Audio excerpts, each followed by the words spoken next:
നമസ്കാരം. മലയാളി വാർത്തയിലേക്ക് സ്വാഗതം. ഓപ്പറേഷൻ തൂഫാന്റെ ഭാഗമായി കേരളത്തിൽ വ്യാപകമായിട്ടുള്ള തിരച്ചിലുകളും അന്വേഷണങ്ങളും അറസ്റ്റുകളും ഒക്കെ നടക്കുന്നത് നമ്മൾ കണ്ടു കഴിഞ്ഞു. ഏറ്റവും വലിയ ഞെട്ടിപ്പിക്കുന്ന വിവരം എന്നതുപോലെയാണ് 3 അധ്യാപകർ ഇത്തരത്തിൽ കേരിയേഴ്സ് ആണ് എന്ന് ഞെട്ടിക്കുന്ന വിവരങ്ങൾ പുറത്തു വന്നത്.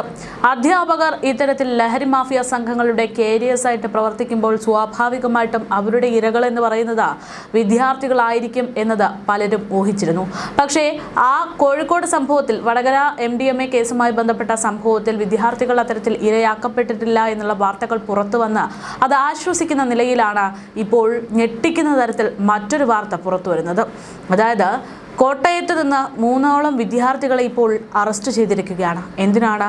അവർ ഒരു മിഠായി കഴിച്ചതിന്. മിഠായി എന്ന് പറയുമ്പോൾ കഞ്ചാവ് ചാറെടുത്ത് നിർമ്മിച്ച മിഠായി കഴിക്കുന്നതിൻ്റെ ഭാഗമായിട്ടാണ് ഇവരെ അറസ്റ്റ് ചെയ്തിരിക്കുന്നത് എന്നുള്ളതാണ് വിവരങ്ങൾ. അതായത് വിദ്യാർത്ഥികൾ ലഹരി മാഫിയ സംഘങ്ങളുടെ ഇരയായി മാറുന്നുണ്ട് എന്നുള്ള ഒരു സൂചനകളൊക്കെ നമുക്ക് ലഭിച്ചിരുന്നുവെങ്കിലും തീരെ ചെറിയ കുട്ടികളും ഇത്തരത്തിൽ ലഹരി മാഫിയ സംഘങ്ങളുടെ വലയിൽ വീണു എന്നുള്ളത് കേരളത്തെ ഒന്നടങ്കം ഞെട്ടിപ്പിക്കുകയാണ്. എന്തായാലും കോട്ടയത്ത് നിന്നാണ് ഇത്തരത്തിലൊരു വാർത്ത ഇപ്പോൾ പുറത്തു വന്നിരിക്കുന്നത്. കഞ്ചാവിൻ്റെ ചാറെടുത്ത് നിർമ്മിച്ച മിഠായി പതിവായി കഴിച്ചിരുന്ന 3ഓളം വിദ്യാർത്ഥികളെയാണ് ഇത്തരത്തിൽ അറസ്റ്റ് ചെയ്തിരിക്കുന്നതെന്നാണ് വിവരങ്ങൾ. 14, 15, 16 വയസ്സ് മാത്രം പ്രായമുള്ള 9ഓളം കുട്ടികൾ ഈ കൂട്ടത്തിൽ പെടുന്നുണ്ട് എന്നും റിപ്പോർട്ടുകൾ പുറത്തു വരുന്നു. 3 മാസം നീണ്ട അന്വേഷണത്തിനൊടുവിലാണ് വിവിധ കേസുകളിലായി വിദ്യാർത്ഥികൾ പിടിയിലായതെന്നാണ് കണക്ക്. ഇവരിൽ നിന്ന് കഞ്ചാവ് മിഠായികൾ നിരന്തരമായി കണ്ടെടുത്തതായും അന്വേഷണ സംഘം വ്യക്തമാക്കി. വിദ്യാർത്ഥികളെ ലഹരി വിമുക്ത കേന്ദ്രത്തിലാക്കിയെങ്കിലും വിദ്യാർത്ഥികളെ ഇത്തരത്തിൽ ലഹരി സംഘങ്ങൾ വലയിലാക്കുന്നു എന്ന് പറയുന്നത് ആശങ്കാജനകം തന്നെയാണ്. 3 മാസം മുൻപ് ഉത്തർപ്രദേശ് സ്വദേശിയായ ഋഷികേഷ് സിംഗിൽ നിന്ന് 194 ഗ്രാം കഞ്ചാവ് മിഠായി എക്സൈസ് സംശയാസ്പദമായ സാഹചര്യത്തിൽ പിടിച്ചെടുത്തിരുന്നു. ഇതുമായി ബന്ധപ്പെട്ട അന്വേഷണത്തിലാണ് ഇത്തരത്തിൽ വിദ്യാർത്ഥികളിലേക്ക് വിരൽ ചൂണ്ടിയത്.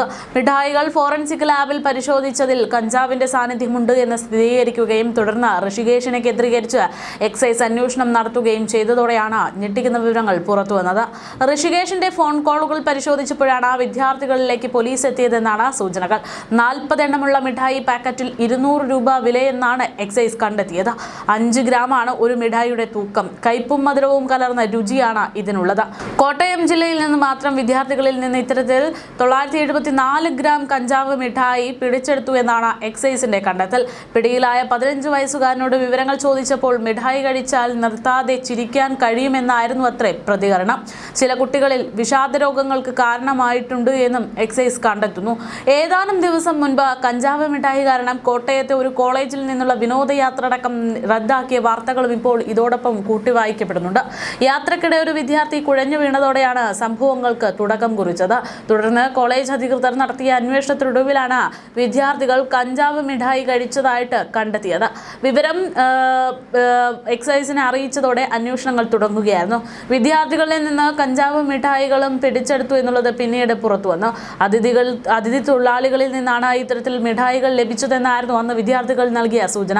ഇതേ തുടർന്ന് വിനോദയാത്ര റദ്ദാക്കുകയും ചെയ്യുകയുണ്ടായി. അങ്ങനെ നടത്തിയ അന്വേഷണങ്ങൾക്കൊടുവിലാണ് ഇപ്പോൾ ഒരുപാട് വിദ്യാർത്ഥികൾ, ചെറിയ പ്രായത്തിലുള്ള 9ലധികം വിദ്യാർത്ഥികൾ സമാന രീതിയിൽ അറസ്റ്റിലാകപ്പെടുന്നു എന്നുള്ള വിവരങ്ങൾ പുറത്തു വരുന്നത്. എന്തായാലും മാതാപിതാക്കൾ കുറച്ചുകൂടെ ജാഗ്രത പുലർത്തേണ്ടുന്ന ഒരു കാര്യമാണ് ഇപ്പോഴുണ്ടായിട്ടുള്ളത്. കാരണം വിദ്യാർത്ഥികളെ ആര് സംരക്ഷിക്കും, അല്ലെങ്കിൽ അവരുടെ ഒരു സംരക്ഷണം ആര് എന്നുള്ള ഒരു ചോദ്യം വളരെ പ്രസക്തമായിട്ട് നിൽക്കുന്ന സാഹചര്യമാണ്. ഓപ്പറേഷൻ തൂഫാൻ എന്ന് പേരിട്ട പദ്ധതി സംസ്ഥാന വ്യാപകമായിട്ടുള്ള അന്വേഷണങ്ങളും അറസ്റ്റും ഒക്കെ നടത്തുന്നുണ്ടെങ്കിലും പലരും രക്ഷപ്പെട്ട് ഒളിവിൽ തന്നെ കഴിയുന്നുണ്ടെന്നും പലരുടെയും മുഖം ഇതുവരെ പുറത്തു വന്നിട്ടില്ല എന്നതും ഇത്തരം ലഹരി മാഫിയ സംഘങ്ങളിൽ നിന്ന് നമ്മൾ വിമുക്തരാകാൻ കുറച്ചു കാലം കൂടെ എടുക്കും എന്നതിൻ്റെ സൂചനയാണ്. അതുകൊണ്ട് തന്നെ കുട്ടികളെ കുറച്ചുകൂടെ ജാഗ്രതയോടെ കൈകാര്യം ചെയ്യുക, അവരുടെ വരവും അവരുപയോഗിക്കുന്ന കാര്യങ്ങളും ഒക്കെ കൂടുതൽ ജാഗ്രതയോടെ പരിശോധിക്കുകയും അവർക്ക് ബുദ്ധിമുട്ടാകാത്ത രീതിയിൽ അവരെ നമ്മുടെ നിയന്ത്രണത്തിൽ അല്ലെങ്കിൽ അവരുടെ ഒരു സംരക്ഷണം ഉറപ്പുവരുത്തുക എന്നുള്ള കാര്യം തന്നെയാണ് പറയാനുള്ളത്. എന്തായാലും വിദ്യാർത്ഥികൾ വലിയൊരു